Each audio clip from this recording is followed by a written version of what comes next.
It's Nolan. Now, before we get started, make sure y'all hitting that like button. Make sure y'all sharing it on your respective platforms. Let somebody know what we're doing today.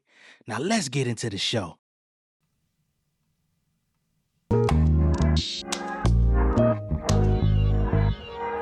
Yeah, she from a small town, pecan brown, holding it down. On the way to college, dodging them clowns, fixing the crown. Yeah, off kilter but beautiful with no filters or lip fillers, making them girls jealous. But really, she simple, ain't thinking about it. She don't see what's popping, stick to herself, spiritually vibing. Her weakness is kindness, open to meeting people, but she don't see intention. She been sheltered, so when she gain the trust, believe in anything you tell her. Like a street smarts, natural sweetheart, swept off her feet by some nigga that call herself unique. They start buying and spending more time together through cuffing. Whether she wet, whatever, he got a hold of her hidden treasure. Next thing you know, she pregnant, stomach bulging. Homie losing composure through the term. This nigga barely sober. She insecure about his whereabouts. He quit the warehouse. She ain't hear from dude in days. Sleeping on his friend's couch. That's what he told her. But he's selling dope, trying to buy some baby coats. Caught up in the life, got arrested. Now she left the coat. Damn. Black queen in a vacant castle. It's like having a passport with nowhere to travel. Yeah. What's going on, beautiful people? It's the Kid J Nolan here. Welcome back to another episode of Inside the Industry, your number one source for music, entertainment, commentary, and breakdowns. Hope everybody's doing well out there this evening. In this video, we're going to be getting into three very serious topics centered around black women in the music industry that are all happening around the same time. As of this week, we have updates on three separate stories, all horrific in their own way. Okay? So, number one, Salt-N-Pepa, right? It was just announced a few days ago that Salt-N-Pepa's lawsuit against UMG was ultimately dismissed, although they were trying to recover ownership of their masters, which have been in the out of their hands, I'll just say, for the past, 40 years? They were trying to get it back since 2022. They filed their official complaint last year, and ultimately, they lost. And the problem is that they signed an initial contract with Herbie Lovebug back in 1986. Something got lost in translation as their music continued to shift ownership throughout the duration of their career, shift ownership like 3-4 times before it ultimately ended up in UMG's possession. And basically, the judge said, I can't grant ownership of something that you never technically owned, right? So all the music that they recorded, the time that they put in, the ideas that they actually laid down in the studio with nobody else writing for them, unfortunately, it doesn't seem like there's a pathway for them to ever get that music back in their possession and be able to use it to ultimately benefit them. I know I'm saying ultimately a lot in this video, but that's what's going down. Like, they're getting shut out of their own creations. And typically there are pathways for artists to recover ownership of their music, whether it be 30 years after the original copyright, whether it be 7-year reversions, whether it be the ability to go back in the studio after a certain amount of time and re-record your masters. It seems like none of that is viable to them at this current moment. And I think that's a fucking disaster. You know what I'm saying? They just got inducted into the Rock and Roll Hall of Fame for the excellence that they put down, for the influential music, their image, the aesthetic that people are still chewing from today, the content of the music, the raunchy, edgy, around the way girl music that's still being repurposed and remade and redone in new ways today. We have Salt-N-Pepa to thank for that. You know what I'm saying? And unfortunately, there's no thank yous being directed in their direction, right? So that's one thing we're going to get into. I'm not going to read all the legal paperwork, but we're going to go over the overview of the story. We've also got current star Muni Long, right? So initially, she was sued by her managers, Chaka Zulu and what's homeboy name? Jeff Dixon. If you don't know who Chaka Zulu is, that is Ludacris' longtime manager, co-founder of Disturbing the Peace. And Jeff Dixon, who's also somebody who's been in the music industry for a very long time. They entered into an agreement with Muni Long in 2023 or 4. And they came on to manage her, but she alleges that they never actually signed a management agreement. Okay. They began to set up events for her to perform at. And at the time, she was questioning how effective those shows or events were going to be towards the growth of her career. There was also the problem of these being venues that permit smoking on the inside. If you don't know, Muni Long is somebody who is living with lupus. In 2024, she actually had a very bad flare-up of her lupus, which inhibited her from performing. And it really debilitated her for the most part, right? So they tried to sue her for $600,000. They claim that she's made millions of dollars without paying them. She has issued a countersuit against them because in 2024, as her lupus was actually flaring up, instead of getting her the medical help that she needed, they placed her into a mental health rehabilitation center. And she was stuck in there for 5 days, in which she was actually given medication that made her condition even worse. Okay. So from there, she was moved to another facility. And then finally, she was treated for the actual condition of lupus, which she's lived with her for probably her entire life. But she's now suing them for this mishap, if you will. You know what I'm saying? And I'll just go out and say most of us have probably never been admitted into a mental health rehabilitation center facility. Don't know what that's like. Never had to spend an hour in there, let alone a day, let alone 5 days. You know what I'm saying? With people giving you medication, just testing shit out on your body or what have you based on whatever their diagnosis is or prognosis is. So this is another distinctive failure of how black women are treated in the music industry. And we've got another one that dates back very many years. We've got Miss Drew Dixon, who she's no stranger to my channel. I've talked about her before. Miss Drew Dixon just had her lawsuit settled with L.A. Reid. Now, this was a sexual assault lawsuit that she filed against L.A. Reid. They were set to begin trial, and right before trial was set to begin, L.A. Reid and his legal team decided to settle with Miss Drew Dixon. Once again, this is nothing new. Miss Drew Dixon also was one of the survivors and one of the people who came out and let it be known that Russell Simmons was a sexual predator in the music industry, right? As a matter of fact, she is the originator. Y'all love the Mary J. Blige and Method Man All I Need remix? Well, she's the mastermind that put that whole thing together. And unfortunately, her credit was taken away from her. Nobody ever attributed that song and that remix to Drew Dixon. In her time working at Def Jam, she actually came up with a couple of other very successful campaigns and things of that nature in which, again, her credit was never being sent back to her. She claimed that, Russell Simmons was basically holding these things against her for sexual favors. Basically, it sounds like L.A. Reid did the same after she left Def Jam. She went over with him, and more of the same ensued. Okay? And his legal team, as in L.A. Reid, they're saying that this settlement is not an indication or an admission of guilt, which I find to be very interesting because if you felt strongly about it, I mean, the trial was just around the corner. So I find that to be very interesting. You're not going to come out and admit guilt, but why settle if you took it all the way to trial? I don't know, right? But I just feel like these are three very distinctive instances of travesties that have taken place in the music industry, all centered around black women. And I just want to address them all in one fell swoop.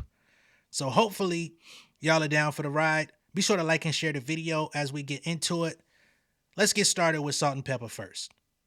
So here we are on Music Business Worldwide. Again, one of my favorite websites. They give you the unfiltered real about the music industry, where others may give you fluff. They stick to the information, all right?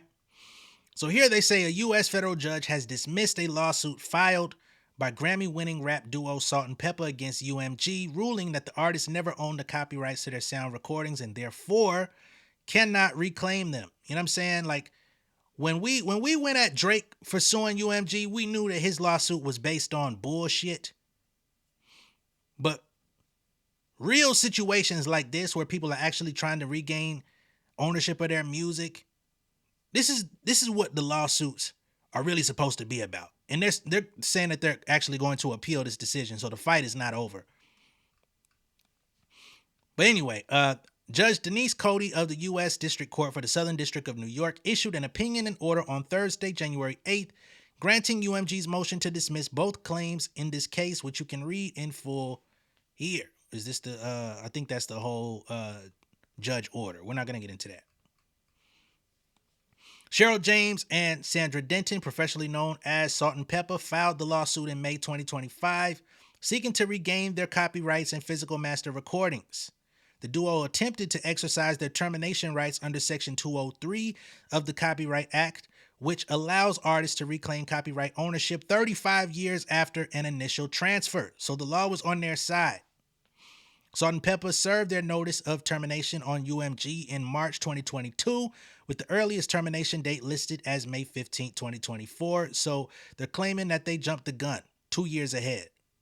However, Judge Cody ruled that the 1986 agreements on which Salt and Pepper based their claim do not indicate that plaintiffs ever owned the copyrights to the sound recordings or that they granted a transfer of those rights to anyone else. In other words, because Salt and Pepper never owned the copyrights in the first place, they cannot use Section 203 of the Copyright Act to reclaim them. The termination provision only applies to artists who previously owned and then transferred their copyrights. And I find this to be a fucked up clause. I'm going to be honest. Because in 1986, how many artists were independent for them to go and file copyrights on their work before they entered the music industry? This type of language was not commonplace. You know what I'm saying? I think one of the only niggas out there that was really like pushing the line with ownership that I can remember like that was fucking Barry White. You know what I'm saying? Prince started getting into his music business bag in the early 90s. I just heard on the internet a few days ago that James Brown had his own distribution network and all this different shit, booking agency and shit like that. I never knew that he was up on his business like that, but this is not something that was super commonplace. Like today, yeah, independent artists like myself, yeah, we could go file copyright on our shit, release our music independently. If a label comes into the fold, wants to do business with us, yeah, there's a pathway, there's a blueprint, there's a whole, outline of how to do that today. But in 1986, come on, man. And let's not forget that by law, if you record a song with your original lyrics and however you get the beat, whatever the agreement is with the producer, you're supposed to have direct ownership to what it is that you put down on that song. You know what I'm saying? There's a lot of people who never had copyright filings that have won copyright suits because of those very things. So I find this to be a little bit strange. But anyway, we'll continue. The judge's decision centered on 3 agreements executed on May 15, 1986. Salt and Pepper signed a recording agreement with Noise in the Attic Productions, a company owned by their producer, Hubby Azor. That same day, Azor entered into a distribution agreement with Next Plateau Records, and Salt and Pepper signed an endorsement letter addressed to Next Plateau Records. Damn, the same day? He lined y'all up. Because how the fuck I sign with you and you go sign with another label the very same day? Shit. The 1986 NITA recording agreement stated that NITA shall be the sole and exclusive owner of any and all rights, title, and or interest in and to master recordings recorded hereunder, including but not limited to the worldwide sound copyrights therein. Wasn't Salt dating Herbie at the time too? So I think that also was a complete setup on his end. He may never admit to it, but that's what it sounded like to me. The 1986 agreement between Azor and Next Plateau Records then transferred those rights, stating that Azor hereby sells, transfers, and assigns to company Next Plateau Records all aforesaid right, title, and interest in, and to such sides including without limitation the sound recording copyright. Judge Cody wrote, it was only Azor and NITA that granted a transfer of rights in 1986 to Next Plateau Records. Now, the thing about that is, how does it originate? How do the copyrights and masters begin with Azor and NITA? You know what I'm saying? Because if they signed on to the original agreement, I would have to see that contract from 1986 that they signed with him, because that initial signing should have been a transfer of rights because it was their music. But I believe he was also producing it. So shit gets tricky out here, man. Artists, songwriters, stay on your business. Don't let this shit happen to you, man. It's too many horror stories of shit like this to go research. Okay? The game has changed, but it only changes to the extent of which you are educated. Salt and Pepper argued that their inducement letter constituted a direct grant of their rights to Next Plateau Records. However, Judge Cody rejected this interpretation, noting that in the letter, Salt and Pepper agreed to the representations in the distribution agreement, which included NITA's representation that it was the sole and exclusive owner of the copyrights. I'm pretty sure they signed onto this without a lawyer present, or if there was one, it was probably someone that Herb brought in. The statutory text in 203 is clear. Plaintiffs can only terminate copyright transfers that they executed, Judge Cody wrote. They cannot terminate a copyright grant executed by NITA. The judge also dismissed Salt and Pepper's conversion claim, which alleged that UMG intentionally and substantially interfered with plaintiffs' possession of their master tapes. Judge Cody ruled that Salt and Pepper did not demonstrate ownership of the master tapes. Thursday's memorandum noted that UMG is the successor in interest to both Next Plateau and London Records, right? So UMG ultimately came in and consumed these companies, because that's what happens. You have smaller companies in the entertainment business. They function as, like production companies. They'll put out an artist or two, but ultimately, they're either a small operation with limited funds, limited resources. So either one day they're going to sell to align themselves with UMG, or they run out of fucking money and are getting close to closing operation. And then UMG comes in and swoops in and says, hey, before y'all go, we would like to represent the acts that you have on your roster. So sell the company to us. We'll take care of the artist. You'll get a lump sum. Now get the fuck out my face. That's how it be going. Okay? So Thursday's memorandum noted, I already read that. Even with the court's complete rejection of their claims, we remain open and willing to find a resolution to the matter and turn the page so we can focus our efforts on working together to amplify Salt and Pepper's legacy for generations to come. So that is a quote from a UMG spokesperson, right? They said very similar shit to Drake after his shit was dismissed, right? But what I find very interesting about this Salt and Pepper situation is when Salt and Pepper came in 2022 and made it known to UMG that they wanted to get their masters back, they tried to fight for it. UMG retaliated by removing their music, or a good bulk of their music, from streaming platforms altogether. So people could no longer even go listen to their music alongside all of the vast amount of artists that are available on the internet, old, new, contemporary, whatever. Their albums were taken down, right? So that also shut down their royalties. So they completely fucked them over. It's crazy. So yeah, man. Hopefully things go better with the appeal. Hopefully, I don't know if they can file to have this, brought to another judge. I guess maybe the appeal will have it taken to another judge to check this out. But hopefully it gets to move forward and they are able to make some headway and progress in trying to get their music back. Ultimately, if it doesn't, I keep saying ultimately, right? But they may have to try to find a way to raise some capital to buy their masters back, which would be an uphill battle because who knows what price tag UMG will put on it. And who knows if that price tag would actually be worth paying if they would ever make it back in the long run, right? So it's just a whole gang of fuckery. And I would love to know how their splits are indicated in their contracts. Because, I mean, Push It has been used for so many years. It's a fucking international hit.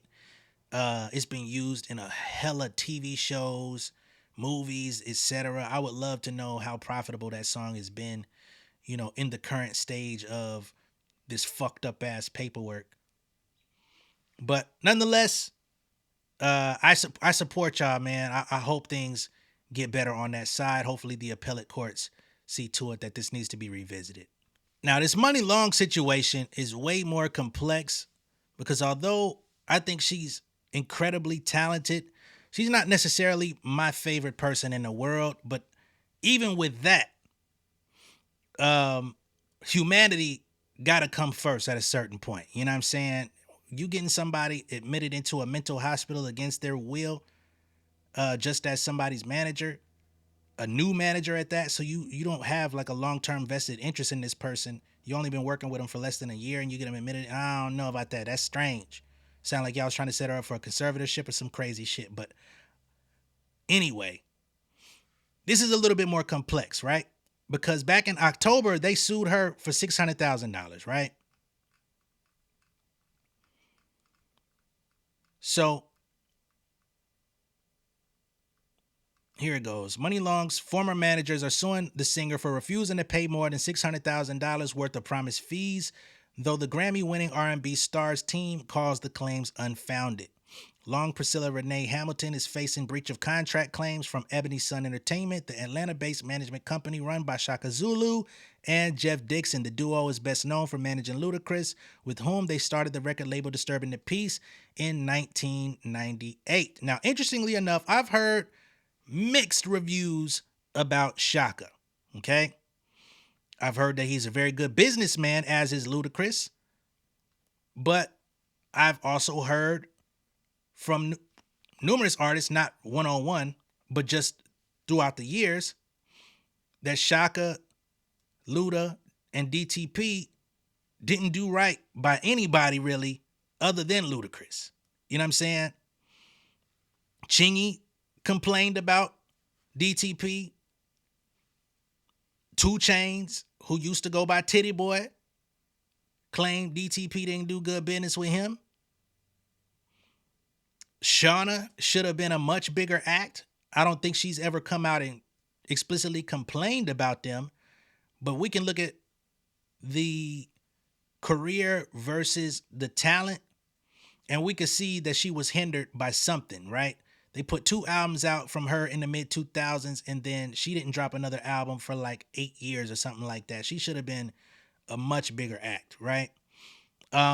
But then you've got 4 Eyes, and some of y'all may not know about the MC 4 Eyes. Look him up, man. He actually is Ludacris' childhood friend. They grew up together. They started rapping together, the whole nine. He had features on Luda's first two albums, if I'm not mistaken. He was supposed to be next up on DTP, but they actually never signed him to the label. They actually put him in a publishing contract, which they took rights to his publishing instead of signing him to a record label. But they gave him the paperwork under the impression that it was a recording contract. He's been coming out telling his story as the latest of like the past year or so, letting it be known how he was done dirty. But at the same time, he doesn't really hold no hard feelings because he understands that he was not knowledgeable of the music industry, but Luda was his best friend. But he believes that Chaka was basically isolating him from Luda, and that's where a lot of shit got weird. Okay? So there's so many layers to this story just from people's backgrounds, right? On the other hand, you got Muni Long, who, of course, she blew up off of the song Hours and Hours. Now, prior to Hours and Hours coming out, she was a very well-respected songwriter in the music industry, had written hits for a number of artists, right? But Hours and Hours brought her to the forefront, right? She used to go by Priscilla Renae. She changed her name to Muni Long, did that song, blew the fuck up. Now, me personally, I have connection to someone who was instrumental in her development. I won't say their name, and I won't claim to have privileged information because I don't, right? But what I do know is Hours and Hours was initially signed to a company called MPR Global, which was owned by J.R. McKee. And they developed that song independently, utilizing social media, because he had come up with a whole formula on how to successfully build artists in the streaming economy. Like, that was his claim to fame. And on the heels of breaking that record, he wanted her to remain independent so that they could keep replicating that success independently, because he already had a formula. For whatever reason, she decided, I want to sign with Def Jam, right? Shortly after signing with Def Jam, she isolated them, cut them off from her business, and they had a dispute similar to this. Of course, it didn't have to do with her physical health, but this ain't her first rodeo with having ex-managers kind of say, hey, man, she don't really do good business. So this is a interesting thing where two parties both don't have the best track record, and they're both accusing each other. So basically, they claim, because this shit is all fucked up with this background here, that they helped develop or break the other song, Made for Me, right? That blew up in 2024. From there, they were putting together performances, all of these different things. And eventually, she cut them off. That's what they claim. Okay? They claim that they got her $1 million publishing deal. Didn't break them off on nothing. Muni Long, on the other hand, claims that they never actually physically signed a management contract which would have indicated what they were supposed to be paid.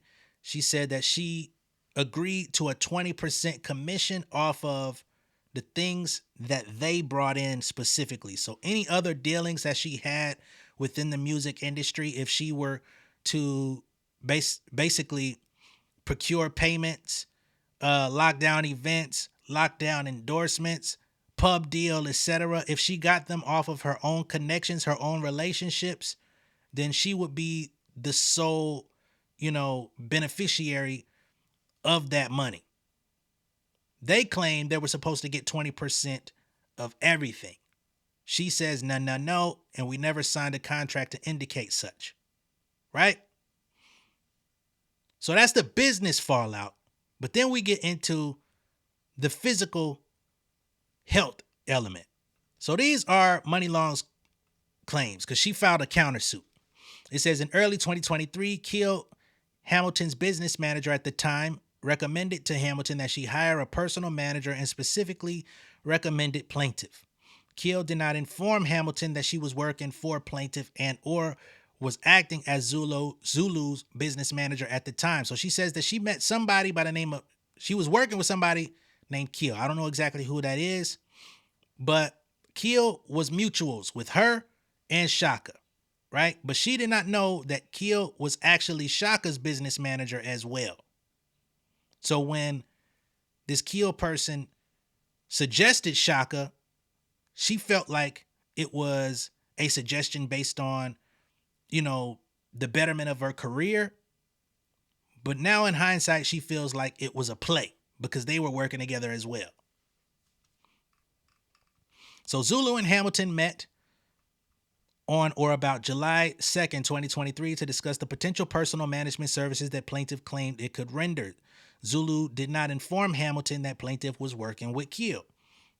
Hamilton ultimately agreed that Zulu and Dixon, on behalf of plaintiff, would provide Hamilton with a trial period of at-will management services. However, there was never any signed agreement and no material terms were ever finalized. Hamilton discussed paying plaintiff 20% of the net revenue received by Hamilton solely with respect to opportunities that plaintiff originated.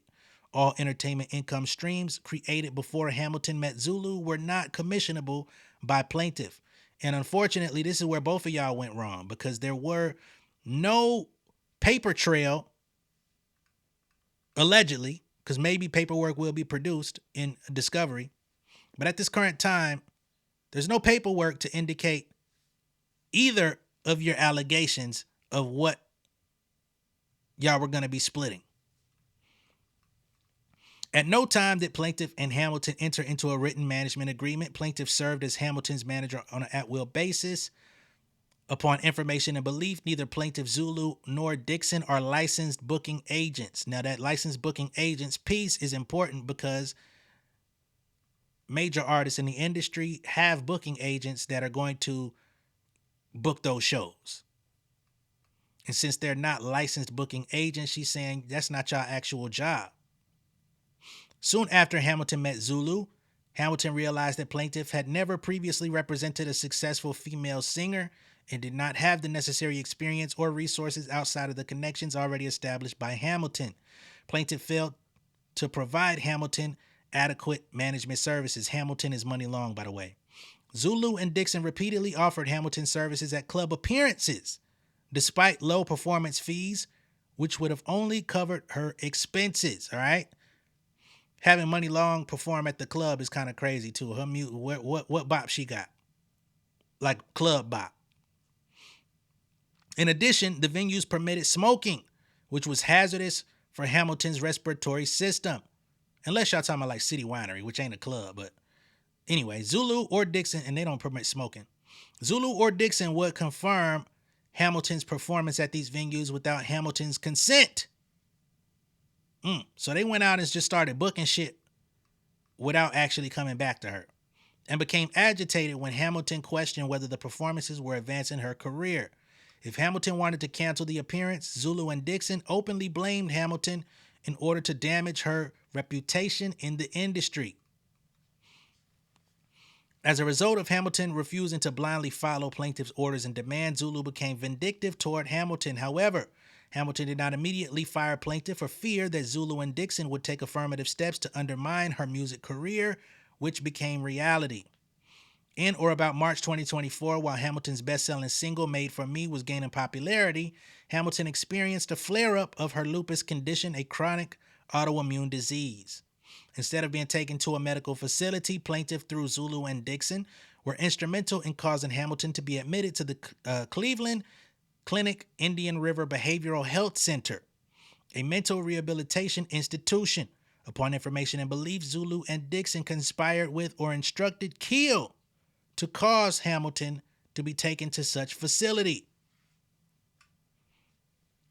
As Hamilton's manager, Zulu and Dixon, as principals of plaintiff, understood that there was a correlation between Hamilton's stress levels and aggravating her lupus condition. Okay? So with lupus, you got to manage your stress because it can make things worse. Hamilton spent 5 days in the facility before being transferred to Cleveland Medical Center to treat her condition. And it's Cleveland. Is this Cleveland Ave? Because if they had you on bleeding in the motherfucker, man, that's some real crazy shit. Hold on. Anyway, we'll continue. Clarification. She wasn't on bleeding, all right? She was in, I think this was in Florida, okay? And if you Google the place that she was transferred to, Cleveland Medical Center, they have a two rating on Google. Anyway, before being transferred, Hamilton was prescribed lithium, which further aggravated her condition. And lupus is already a situation where people can die. A lot of people with lupus die, you know what I'm saying, young. I have one of my best friends, his sister died in her like early 20s. Anyway, during that time, Hamilton was isolated and experienced excruciating pain and mental anguish from being forced to remain in a mental health facility instead of having her lupus condition treated. As a result of being placed in the wrong facility, Hamilton did not receive correct medical care, which had a long-term negative effect on her health. Neither Zulu nor Dixon visited or attempted to contact Hamilton while she was hospitalized. So they had her admitted and just like forgot about her ass. While Hamilton was hospitalized, Dixon unilaterally and without consulting Hamilton attempted to have her appearance on Chris Brown's then upcoming summer 2024 tour canceled by calling Chris Brown's manager. Damn. So they immediately jumped in and did that. Now one could say, well, they canceled it because they felt like she wasn't in good condition to do it. But why would you send somebody going through a chronic illness to a mental institute? Upon information and belief, Zulu and Dixon also instructed Keel to get Hamilton to execute a power of attorney, which Hamilton never requested or authorized. Shit. When Hamilton was ultimately released from the hospital in March 2024, Zulu visited Hamilton at her mother's house and for the first time demanded payment of 20% of the gross revenue Hamilton received on all music-related activities. Sheesh. So they send you to a mental institution. Once the mental institution find out, hey, she's not really supposed to be here, they send her up the road somewhere else. They doing all type of shit. She finally get home. She at her mama house. And Chaka comes to the house and say, hey, I need my 20%. If that ain't about a bitch. Hamilton, who was in a weakened state and still recovering from the agony caused by Zulu, Dixon, and Keel's misconduct, nonetheless rejected the demand. Hamilton fired Keel in or about May 2024. Prior to her firing, Keel was in control of Hamilton's finances and paid plaintiff without Hamilton's knowledge. Sheesh. For example, while Hamilton was admitted to the hospital, Keel unilaterally and without authorization paid plaintiff and paid herself an additional $20,000. And she was only gone for what, a few days? Well, I don't know how long she was in the Cleveland clinic. But y'all was out here playing with this girl money. Hamilton estimates that Keel, without authorization, paid plaintiff approximately $50,000 from July 2023 to May 2024. From late June through early August 2024, Hamilton performed on the Chris Brown tour. During the tour, plaintiff participated in several video conferences where the touring revenues and financials were discussed. Unfortunately, the tour for Hamilton did not earn what was anticipated and at times was losing money. This is the side of touring that people don't know about. Not every tour is profitable, even though there's great money that is earned, especially when you're a supporting act. Supporting acts, boy, a lot of supporting acts lose money on the road, whether you know it or not. During this time, Zulu and Dixon never stated to Hamilton or her new business manager that plaintiff's fee would be based on gross revenues. All right.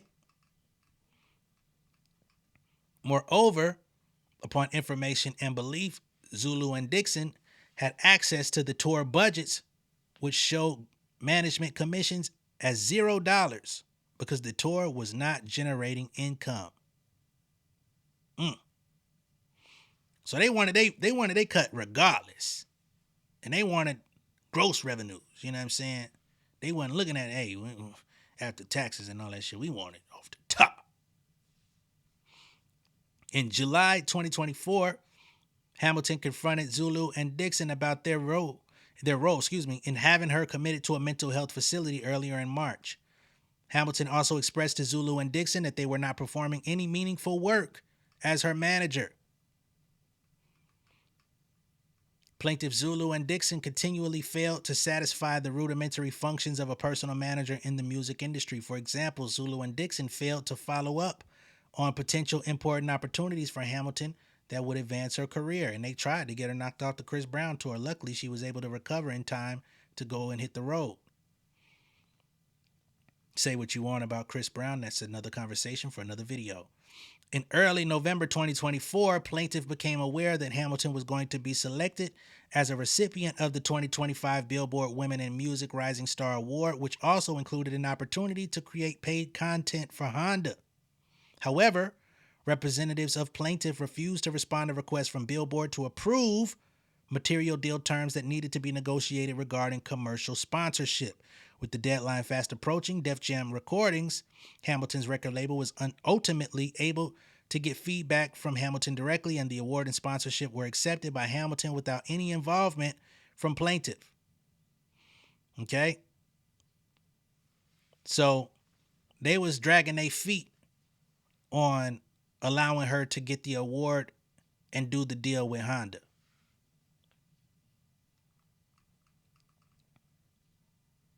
Plaintiff's conduct almost caused Hamilton to miss her opportunity to be selected as a recipient of the Billboard Award. Plaintiff's principals also attempted to exploit Hamilton's talents for their own benefit. For example, Dixon repeatedly pressured Hamilton to allow Dixon's son to attend Hamilton's studio sessions and appear on her songs. Oh, fuck no. Hey, we'll discuss family business when we become family, if we become family, motherfucker. We've been doing business since late 2023, 24, and you already trying to get your kid in my motherfucking studio session, appear on my song? Yeah, you could sit back and watch me do this shit, watch me work, watch me whip and watch me nay-nay, motherfucker. But you ain't finna get on my shit. Are you crazy? Your son? Who is your son? Who is him? Dixon also, hold on, y'all, what the fuck? Repeatedly demanded Hamilton perform for free at a friend's club. When Hamilton refused, Dixon became enraged. So they trying to get you to do free performances. This is a multi-platinum artist, by the way, y'all. Grammy-winning artist, by the way, y'all. Bitch, free where? The only free I know is freeware software off the internet. You talking about come on, man. Muni Long? Anyway. In or about November 2024, Hamilton received an offer to perform at the musical festival Coachella. Come on, man. Got an offer to perform at Coachella and you want her to perform at the club for free? Gratis? Plaintiff recommended that Hamilton, to her own detriment, not participate in the festival. Say what? Not participate in Coachella? Since when? Plaintiff told Hamilton that because of the low performance fee paid by the festival, Hamilton would have to come out of pocket for her own expenses. What shit? You talking about a low performance fee? What's lower than free at your friend club? What's lower than that? Plaintiff understood that its fee will be calculated based on Hamilton's net earnings. Hamilton disagreed with plaintiff because the marketing potential and brand awareness opportunities at Coachella outweighed the relatively low fee. Hamilton recognized that plaintiff did not understand her market potential. Hamilton fired plaintiff in December 2024 after Zulu and Dixon attempted to take credit for a performance by Hamilton that was procured by Hamilton's publicist. And just to be clear, in case anyone jumped in or just lost track, Hamilton is Muni Long, okay? So those are her counterclaims against Chaka Zulu and Jeff Dixon. Again, Chaka Zulu and Jeff Dixon are co-founders of Disturbing the Peace with Ludacris. And she just outlined all of the different attempts that they made to fuck up her career, whether it be trying to turn down Coachella, whether it be trying to have the kids in her studio sessions on her songs, to literally putting her in a mental health hospital while she was having a lupus flare-up. Just an example of the types of things that can happen in this industry when you don't have either men that understand or strong women that can back you up in your corner.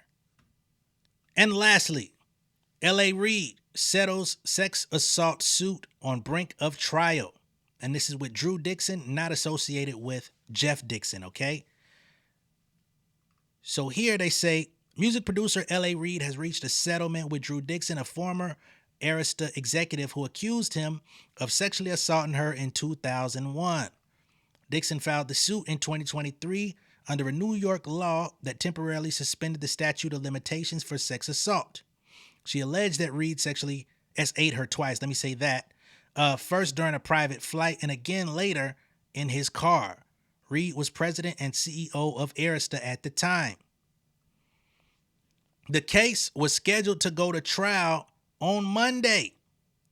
The terms of the agreement were not disclosed. Kinga Davis, Dixon's attorney, applauded her in a statement announcing that the settlement had been reached. Drew has been one of the most courageous and outspoken supporters of survivors of SA, Davis said. Her advocacy, including her instrumental role in advancing the Adult Survivors Act, has helped shift the balance of power in the music industry, creating a path to justice for survivors. Reid's attorney, Imran Ansari, stressed that the settlement does not include an admission of wrongdoing. Mr. Reid has amicably resolved this matter with Ms. Dixon without any admission of liability, Ansari said. Both Dixon and Reid were expected to take the stand at the trial in federal court in New York. John Legend was also expected to testify. Dixon has suggested that Reid failed to sign Legend as a means of retaliating against her for her refusal of his sexual advances. Dixon has also alleged that she was raped by Russell Simmons in 1995, joining some 20 other women who have accused Simmons of sexual misconduct. She filed a lawsuit against Simmons in 2024, alleging that he had defamed her by denying the accusations. That suit remains pending and is in the discovery phase. Okay? So, a much shorter story with Miss Drew Dixon. She worked in the music industry years ago, didn't have a very long time because both of the labels, Def Jam and Arista that she worked at, she experienced the same treatment. She was only being granted bandwidth to operate at the labels only as so much as they would allow her, only so much as she would sleep with them. And when she refused advances and refused that treatment, she was retaliated against, blackballed, ideas rejected, career advancement declined, etc. You can look further into Drew Dixon if you'd like. Just a fucking cautionary tale, unfortunately. This is a woman who loved hip-hop. This is a woman who loved black music, contributed, again, to some of the biggest campaigns that we saw in the 90s. And unfortunately, her brilliance was not able to have seen its zenith because of the treatment that she received by men, black men at that, unfortunately, in this dirty ass music industry, man. So prayers up for these ladies. You know, again, 3 different situations all taking place at the very same time. And just sad shit, man. So I wanted to make this video because although we've spent so much time talking about this whole Aiden Ross thing and him disrespecting Doechii and the protect black women thing, protecting black women does not end with one person. Salute to Doechii, you know, nothing but love and adoration over here. I've been supporting her since before a lot of people jumped on the bandwagon when people were still asking who she was. But the work doesn't stop there. There's so many others that need it. You know what I'm saying? That's just my little message. Let me know what y'all think of all this down below in the comments. Be sure to like and share this video. If this is your first time seeing me on YouTube, go ahead and subscribe to the channel, become an insider. I'm going to catch y'all on the next one. Y'all be good out there, man. Peace.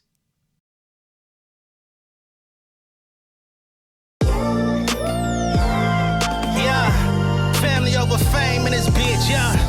The glory of living righteous is setting in. My street knowledge and education's a perfect blend. Young mogul, independent, I've been setting trends. The first one from my family to be faithfully wed. Fuck niggas and the horses that they riding on. I see this shit from all angles like a polygon. I'll never politic and the drama be piling on. Father and greats unacknowledged like I'm Bobby Bonds. Conversation with my lady about the paper route. 5-6 bank accounts every day I make it count. They down talking my commentary for hating now. Well, I can take it cause I'm bodying your favorite now, please. I can do this shit in my sleep. I been writing for these niggas, y'all read it and weep. I been fighting these niggas if you speak on the street. I'll turn your birthday party into New Year's Eve. Don't let me take it there. We ain't playing fair. This the ATL, Southside nigga moving furniture like Wayfair. Life on hold, no insurance for your healthcare. Lifeline gone, so you wanna be a millionaire? Well, let me tell you about this world I built. The women I dodged, the niggas that I read for filth. This